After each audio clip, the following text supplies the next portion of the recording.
when the pandemic hit, we had this immediate need where we said, we need to reach out to people. Events are being canceled. We don't have kind of some of the same touch points that we had. I mean, we have emails and kind of our typical marketing stuff, but we felt this kind of like desire to get out information, particularly about communicating remotely, because everyone all of a sudden found themselves working from home and different challenges. And all of a sudden you couldn't go into the office and communicate.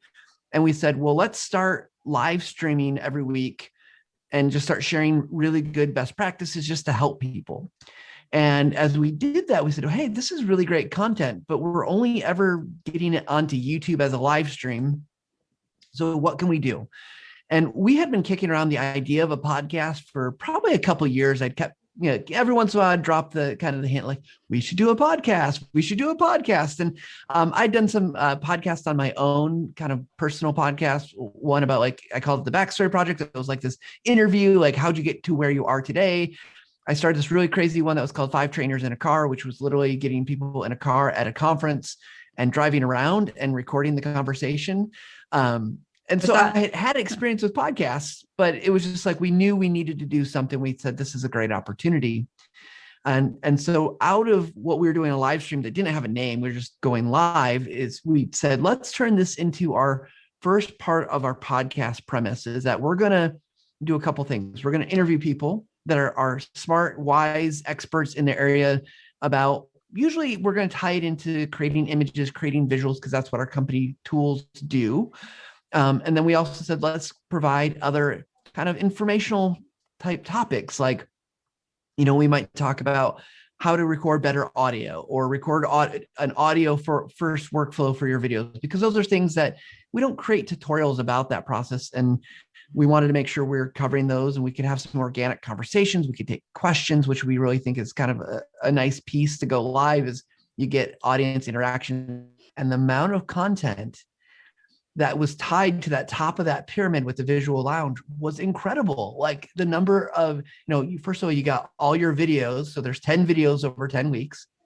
And from those 10 videos came 10 edited videos. So there's the live videos and edited videos, and 10 podcast episodes, 10 blog posts. And then from each of those, there's probably 2, 3, 4, 5 different pieces of social media.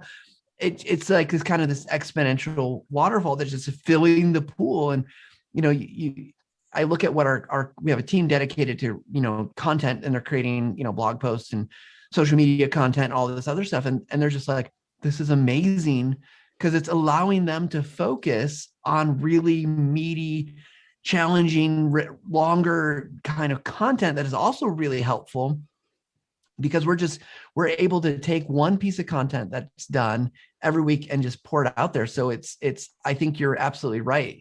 You've got so many layers of content inside of that video that it's amazingly productive. And then, I mean, to be fair, we, leverage Amy and your team to do this with Content 10X, but that is so worth it to us, because it's allowing us to be able to focus on the things that we're really good at. We're really good at getting this content, and our content team's really good about talking about these other things that, may not make sense as a video in an hour. It's like we just published, I'm trying to remember the topic of it, but it's like creating marketing videos, and it's a whole guide. And it's like, I don't know, like a 10,000 word blog post that is just chucked full of amazing information. But if we didn't have this other content, we couldn't focus on that. Stick with it and up the frequency. Yes. It's hard to see the value. It was hard to see the value. That's one of the reasons, like, in 2012, I think we stopped, in 2013, because it was like, we weren't doing it well. Like, we were doing it too infrequent and but here's the thing. I wouldn't trade that experience for anything, because it has led me to learn some skills and understand things that I was ready to go in 2020. Like, I'd been rearing to go. I'd been waiting to bring it back. And so I would just tell my former self, like, hey, stick with it. Yes, you're not doing everything perfect.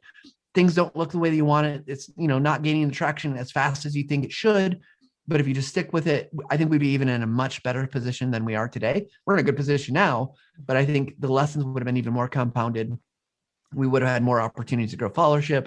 And I think it would have been pretty cool to have that kind of thread through, but that's life. Can't really change it.